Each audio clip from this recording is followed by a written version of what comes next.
What's up, everyone? Welcome to Lowered Expectations. Thanks for lowering your expectations and hanging out with me here. I do appreciate it.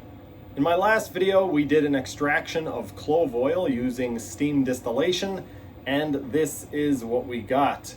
But today we are going to try and, spoiler alert, fail at removing pepper oil from peppers. So I did zero research on this before getting started.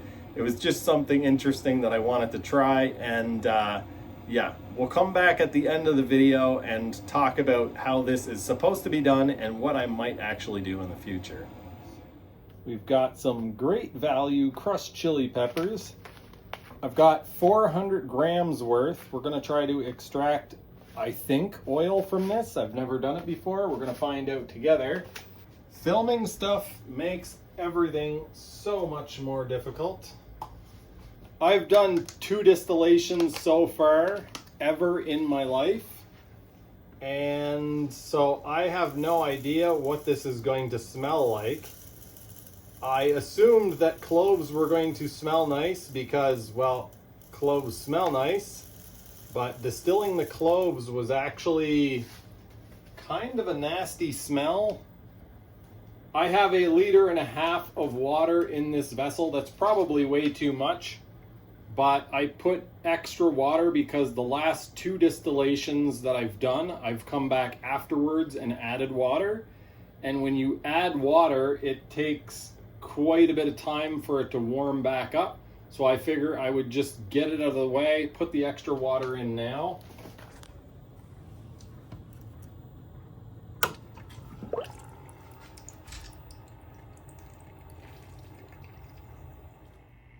We are almost an hour into this extraction, steam distillation, whatever you want to call it. And probably because of the large volume, you can see we don't really have much condensate forming even up here. So I think, as much as I don't want to, I'm gonna have to throw on the aluminum foil around the bottom here, just to keep more of the heat in. I'll leave it off of the top piece for now so that we can see the condensate forming there. Funny story, I didn't actually do any research to see if you can extract stuff from dried crushed chili peppers, at least with steam distillation. I'm pretty sure you can do chemical extraction, but I am obviously doing a steam distillation here. So I have no idea if this is going to work at all. So we're going to find out. I mean, most of you probably already know, but I assume we're going to get oil coming over the same as we did with cinnamon and cloves.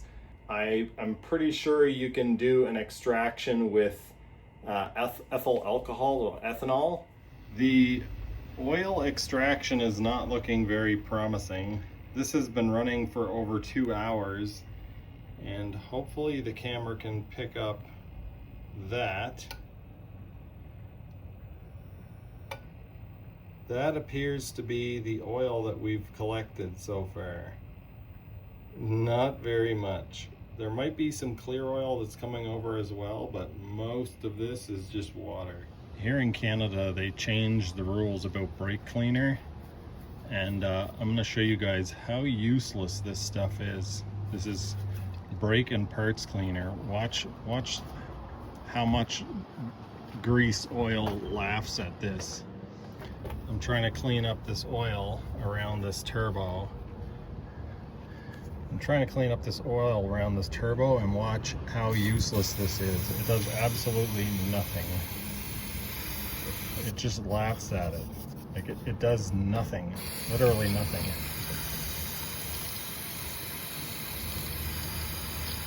It does nothing. So what I'm gonna do, I'm gonna have to go and buy some gasoline, literally, so that I can wash this down. If you want something that actually removes oil and grease, use gasoline.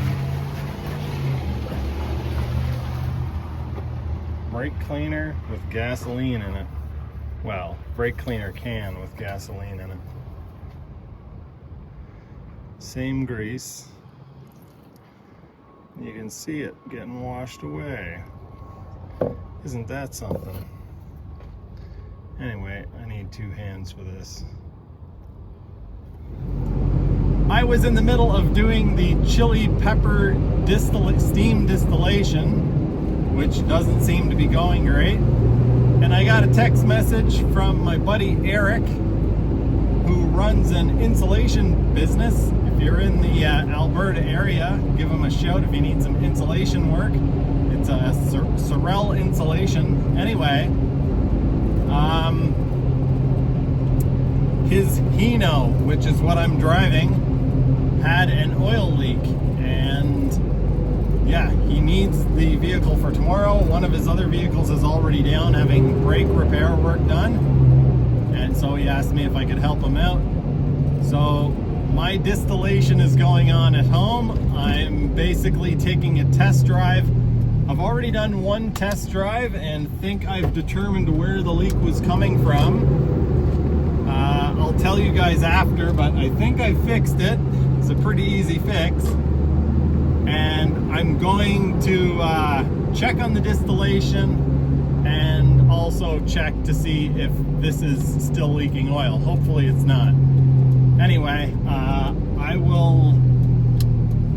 I guess I'll show you guys what's going on with the distillation once I get home, and also maybe crawl under this and show you that.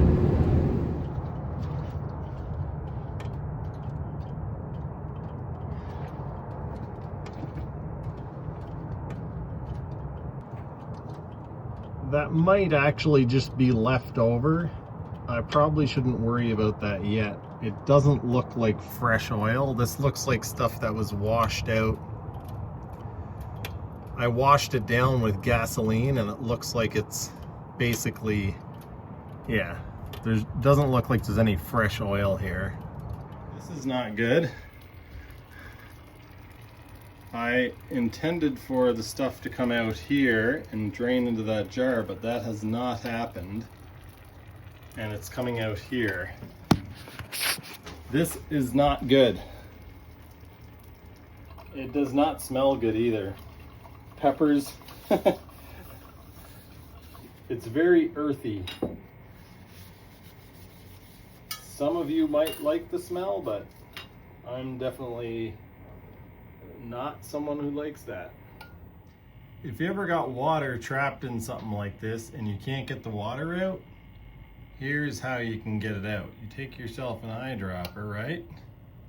And you put it in, and you put some air in there, and the air will go to the top, and the air going to the top makes the water go out.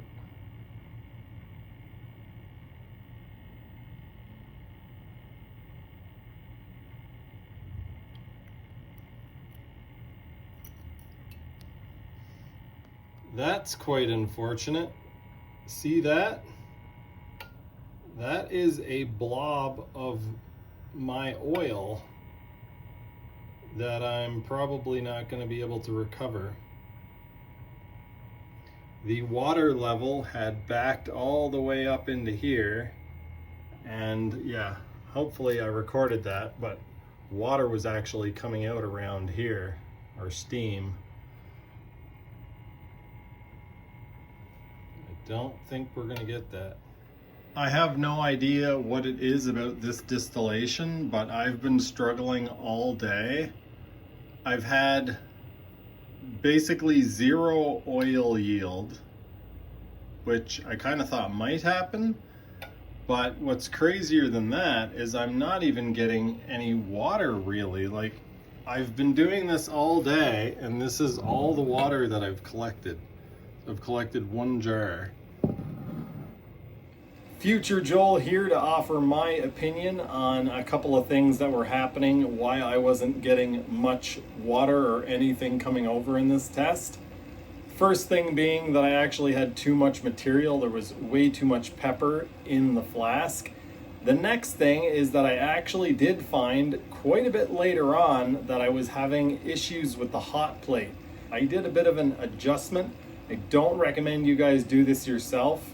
This is some clips showing you what not to do, but it worked. It doesn't send full power to the burner all the time. It basically pulses power on for a short time and then turns it off for a few seconds. Do it. There, it clicked. Oh, somebody's looking for their dog. Anyway, I think I might take this apart and see how it does what it's supposed to do. I popped the bottom off the heater, and this is the switch mechanism. So right now we are turned off, and if we turn the knob in the on direction, we can see there it turns on. I'm assuming that part of this is a bimetal strip that heats up with the heat of the burner, perhaps, and flips that off. And right now, I think what's happening is perhaps this thing isn't coming out far enough. I don't really know. But what I'm going to try doing is bending the whole thing out. So you can see on the right hand side, I'm going to put this thing down. I absolutely do not recommend doing this because as soon as you touch anything on this switch, you have no guarantee this thing could just stay on full time and start a fire or basically just burn itself out. But basically, the further this whole mechanism is this way, the more this will stay on. The temperature seems to be reasonable. It's a little over 100 Celsius. And it looks to be boiling in there. I don't know if it's just condensing in here and falling back in. I don't know what I'm going to do with this video footage, if anything, but I am going to call this a failure. It is currently after 10 p.m. I have so far collected this jar of stinky water, which has almost no sign of oil whatsoever. It does stink though. I don't think there's any oil in that. It's not milky, it's just stinky. Even if I shake it up, we'll leave it settle, but yeah, I don't think there's any oil in that. It's not milky colored or anything. So we have that one jar of water, basically, stinky water. Obviously something came over with it because it's stinky water. If it was clean water, then it wouldn't stink. This other jar, again, stinky water. I don't see anything in here. And inside of this, whatever it is, collection thing, there is some oil or oil residue on the walls. I'm not going to be able to collect oil out of this. I did some reading after starting this, I don't know what we want to call it, extraction, experiment, test, and it turns out, I forget the name of the stuff. You can't extract that using this method. You need to use a solvent to actually extract the stuff. Capsaicin? Wow, it's right there, but I can't get it. Part of me wants to leave it go for longer and see if something happens as it dries out. Maybe it will get hotter. Every now and then it seems like something might start coming over and then it doesn't. Yeah, I'm not sure what to do, honestly. After over a full day of messing about trying to collect oil from these peppers, I've basically ended up with 3 jars of water and a tiny little bit of a waxy substance that I think is some sort of oil from these peppers, but it is almost not even enough to see. I did try to collect some using a pipette, but 1, it is waxy, and 2, there is such a small amount of it that it is, it's more like a residue than it is a product. Anyway, hopefully I was able to collect enough of it to actually show you guys on camera. When I was about halfway through this video, I did a little bit of research, and it turns out that it's not oil that you actually extract from peppers, and it's not the oil that is spicy. It is something called capsaicin, if I'm saying that right. Hopefully, probably not. Anyway, it is a crystal stuff that is in the peppers that actually makes things spicy. And the process historically that you would use to collect this was to soak peppers in alcohol, and some of the capsaicin would go into the alcohol, then you boil the alcohol off and you collect this stuff. The problem is it would get very expensive because you would have to do this several times to actually get all of the capsaicin out of the peppers. So somebody came up with this genius idea to actually create a device where you would vaporize the alcohol and the peppers would sit in this device. I'll try to put a picture up on the screen here. So the vaporized alcohol would fall into a chamber containing the peppers. It would fill up that chamber and soak the peppers and basically hot alcohol. And then when that chamber was full, it would siphon off and the alcohol would go back down into the bottom, your boiling flask, and take the capsaicin with it. After it did this cycle 20 or 30 times and you've collected all of the capsaicin out of your peppers, you now have the heating flask full of alcohol that has a fairly concentrated mixture of alcohol and this capsaicin. Then what you do is you take that small amount of alcohol, you boil it off, and you can choose to collect that alcohol and use it later, or you can just boil it off and vent to the atmosphere or whatever. I might actually purchase one of these things. They're not terribly expensive, and it does work for a few other things that I would like to do. So that might be a thing that I do in the future.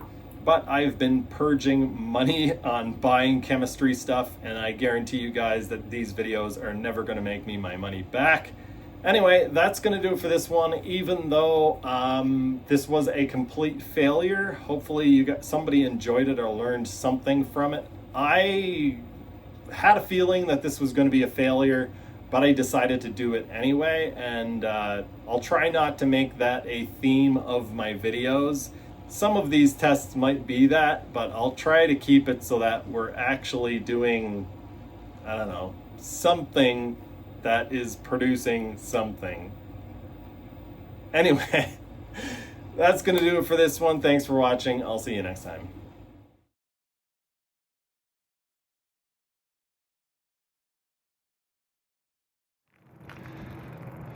Probably not the safest place to be biking, but I got my tires dirty riding up there. So I came down here to clean them off. You can see my tracks from last week, zigzagging all over the place. I don't think I want to go out there, but over here I think this ice is pretty much sitting on the ground. I don't think it's very deep here. I now have a little over 1,300 kilometers on this bike, and as you can see, it isn't getting the easiest of use. I haven't had any serious problems with it, but it's probably going to start giving me problems because it's not really meant for this kind of use. I'm not sure if the camera can pick up how much mud is on here. I did stop on the trail once today and pick a lot of stuff out with a stick.